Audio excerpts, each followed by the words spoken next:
कश्मीर के पहलगांव में हुए आतंकी हमले ने पूरे देश को झकझोर कर रख दिया। इस हमले में 28 लोगों की गोली मारकर हत्या कर दी। जान गंवाने वाले 28 लोगों में गुजरात के सूरत शहर के व्यापारी शैलेश कल्थिया भी थे, जिन्हें आतंकवादियों ने अपनी गोली का शिकार बनाया। दरअसल शैलेश अपना जन्मदिन मनाने के लिए परिवार के साथ कश्मीर गए थे और उनके बर्थडे से ठीक एक दिन पहले उनकी हत्या कर दी गई। वहीं अब उनके परिवार ने बताया कि उस दिन कैसे और क्या कुछ हुआ था।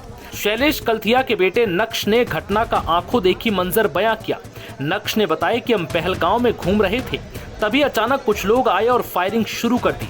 आतंकियों ने कहा कि हिंदू और मुसलमान अलग अलग हो जाओ और फिर हिंदुओं को गोली मार दी।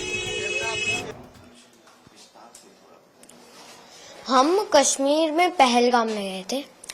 हमने पहलगाम में 5 पॉइंट देखे थे।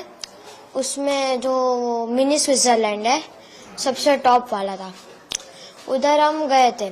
10-15 मिनट ही रहे थे, भूख लगी थी तो खाना खा रहे थे, तभी गन फायरिंग की आवाज आई थी।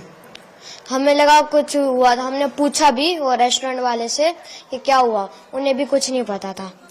तो जब वो आतंकवादी ज्यादा गोली मारी है तब सबको पता चला कि टेररिस्ट घुसा है, तो हम छुप गए। उन लोगों ने ढूंढ लिया।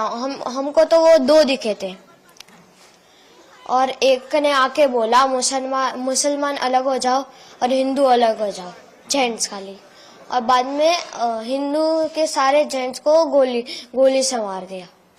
किसी से कुछ नहीं पूछा, बस यही बोला मुसलमान अलग हो जाओ और हिंदू अलग हो जाओ। हिंदू को मार दिया और बोला 3 बार कलाम बोला। और मुसलमान लोगों को लैंग्वेज आती थी, उन लोगों ने 3 बार मुसलमान बोला और जो नहीं बोला उसे गन से उड़ा दिया, मार दिया। फिर आगे वो चले गए। बाद में सिविल लोगों ने बोला कि जो बच्चे हैं, जिंदा बच्चे हैं, वो जल्दी नीचे उतरो। तो हम नीचे उतर गए। मैं तो घोड़े से आ रहा था, मैं तो घोड़े से नीचे उतरा और मेरी मम्मी और दीदी उतर के गई पहाड़। ये हुआ, हम नीचे पहुंचे। बाद में आर्मी सारी आ गई। बाद में मतलब आधा 1.5 घंटा हो गया था, उसके बाद आर्मी आई। अब मैं चढ़ा, बाद में पता नहीं क्या हुआ। बाद में देखो, हमने वो मिलिट्री बेस थी उधर, जस्ट नीचे मिलिट्री बेस थी, हम उधर रुके थे थोड़ी देर।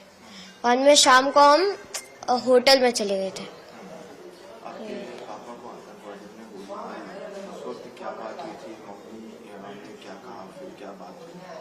कुछ बात नहीं हुई, मतलब वो बोलने ही नहीं देता। अगर बोलेंगे कुछ तो गन से उड़ा देंगे। वहीं शैलेश कल्थिया की पत्नी शीतल कल्थिया ने बताया कि पहलगांव में अचानक फायरिंग होने लगी और सभी डर गए। इसके थोड़ी ही देर बाद फिर से फायरिंग शुरू हुई। आतंकवादियों ने भागने और छुपने का मौका तक नहीं दिया, वो हमारे सामने आकर खड़े हो गए। आतंकवादियों ने कहा कि हिंदू एक तरफ हो जाओ और मुसलमान एक तरफ, और उसके बाद जो कुछ हुआ वो बहुत भयावह था। और बच्चे को भूख लगी थी तो कुछ नाश्ता वास्ता करने बैठे, इतने में फायरिंग की आवाज आई। तो हमने सब तरफ देखा पर कुछ दिखा नहीं। तो हमने शॉप वाले से पूछा कि आवाज कैसी है। वो लोग भी डर गए कि मैडम पता नहीं, हमने भी आज पहली बार सुनी है। और इतनी देर में फिर से वापस वो फायरिंग की आवाज आई तो सबको लगा कि नहीं, कुछ तो गलत है। तो सब अपनी जान बचा के इधर उधर छिपने के लिए भागे, पर कहीं छिपने की जगह थी ही नहीं, क्योंकि पूरा तो बाउंड्री किया हुआ था। तो कहाँ कोई भागे, कहाँ कोई छिपे। और इतने में सडनली वो हमारे सामने आके खड़ा हो गया। जो हम इस तरफ झुक के जहाँ पे थे, हमारे सामने तो एक था, बाकी कहीं भी हर जगह सबको घेर लिया था उसने। हमारे सामने जो एक बंदा था उसने ये बोला हिंदू एक तरफ हो जाओ, मुसलमान एक तरफ हो जाओ। फिर उसने बोला कलाम, तो जो मुसलमान थे उसने बोला कि मुस्लिम। फिर उसने बोला कलाम, फिर मुस्लिम, फिर कलाम, फिर मुस्लिम। जो उनका होगा कुछ, हमें तो वो पता नहीं था, क्योंकि मेरे बाजू में जो लेडी थी वो मुस्लिम थी, तो मैं सुन रही थी। जैसे ही आतंकवादी कलाम बोलता है ना, तो जो मुसलमान होते हैं वो लोग बोलते हैं मुसलमान।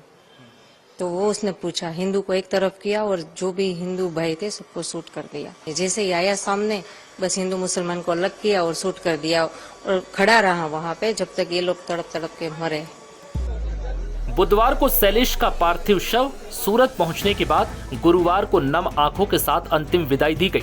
शैलेश का जन्मदिन 22 अप्रैल को था। जब शैलेश का शव घर पहुंचा तो लोगों के आंखों से आंसू निकल आए। नव भारत टाइम्स की रिपोर्ट।